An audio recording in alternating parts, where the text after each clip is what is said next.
When I read the book of Acts, I found something very wonderful. Paul the Apostle plants churches. So he goes all over Asia and Europe and he plants churches. But I used to think he was by himself or with a team, Timothy and Titus, a ministry team of preachers. But when I read the book of Acts, I found out that he was working with business people. That he goes to Corinth, and Priscilla and Aquila, this couple who are involved as tent makers, team up with Paul and he works with them and they plant a church in Corinth. And then he moves on to Ephesus after that. And we find that Priscilla and Aquila go with him, and together they plant a church in Ephesus. Paul, an apostle, with Priscilla and Aquila, two business people, and they plant a church there. And then we see that the gospel is preached in Ephesus.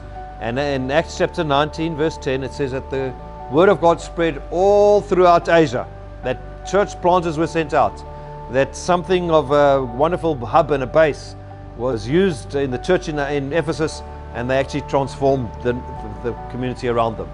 Then we read that Paul writes back to the church in Corinth from Ephesus in 1 Corinthians chapter 16, and he says, I'm going to stay on in Ephesus a little longer, but he says, but greet the church in Corinth, and he says, and Priscilla and Aquila send you greetings, and so does the church that meets in their house. So they have a church meeting in their house, and so do all the churches in Asia.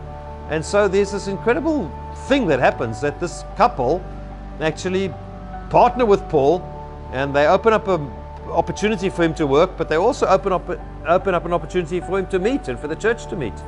And they're not listed as apostles or evangelists or pastors or teachers or ministry people. They are business people partnering to transform cities together with this apostolic team. And then we read later in Acts 20 that Paul goes to Greece, and he writes to the church in Rome from there. He writes the book of Romans. And when we read in Romans chapter 16, we see that Paul says, and greet Priscilla and Aquila and the church that meets in their house. So this business partnership, Priscilla and Aquila, were kicked out of Rome as refugees. They helped Paul plant in Corinth. They helped Paul plant in Ephesus. And now they have gone back to Rome, and they've planted a church there that meets in their home. And now Paul is writing to them and asking them to help him to establish a base in Rome so that together they can reach out to Spain. This is an incredible strategy. This is amazing. It's not Paul's missionary journeys, traveling.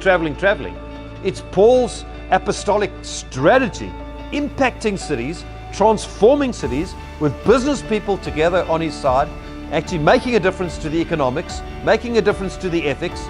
If you read Acts chapter 19, you see that. It actually changed the whole economics of the city, and the temple of Artemis that was selling these idols, and that was how they made their money. And he impacts that, he changes it, because he's preaching a gospel that transforms the life of cities.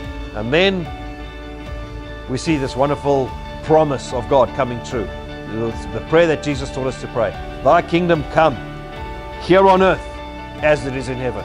Won't you pray and ask God, how can you strategize with some business people? How can you as a business person strategize with some apostolic team, some Christians who want to transform their city?